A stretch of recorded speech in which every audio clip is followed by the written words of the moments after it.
এইভাবে সেইভাবে বিভিন্ন তথ্য নিয়ে উনি ওই তথ্যের উপরে ভিত্তি করে উনি চাইতে পারবে উনি মক্কা থেকে 2 বছর থাকার জন্য চলে গেলেন। 2 বছর পরে যখন ওনার আব্বা যখন ইন্তেকালের টাইম হয়ে গেল উনি বলেন যে চলে আসেন আপনার আব্বা যে কোনো তো যাই হোক পরে উনি চলে আসলেন। আসার পরে আল্লাহ পাক তাকে বলতে আবার এই জিজ্ঞেস কমপ্লিট করেন। আমি এই কথাগুলো তো বলতেছি যেহেতু আমার মেডিকেল কলেজের প্রিন্সিপাল সাহেব ওনারা আসতেছে সেহেতু একটু যেহেতু চাকরি তাদের একটা আদর করতে হয় মনে করে এইসব। এখানে কথা বলার উদ্দেশ্য বিভিন্ন জনকে দিয়ে কথা বলার উদ্দেশ্য না, ওনার জীবনীটা সংক্ষেপ করে আপনাদের সামনে তুলে ধরার জন্য চলে আসছে। এটাই কি করেন। তো উনি যখন এখানে আসছে ইন্তেকাল করেন এখানে এই 2004 সালে উনি আবার চলে আসছেন।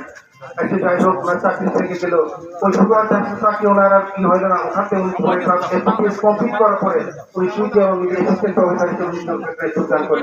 তারপর আপনারা জানেন তার জীবনের কথা।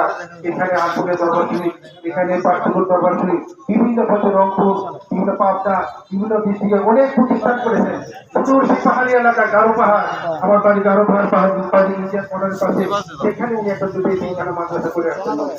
সেখানে মাহফিল হয়। এই আগামী 14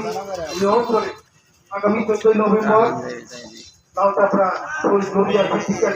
মাদ্রাসাতে ওইখানে মাহফিল আছে। হুজুর কালার সভাপতি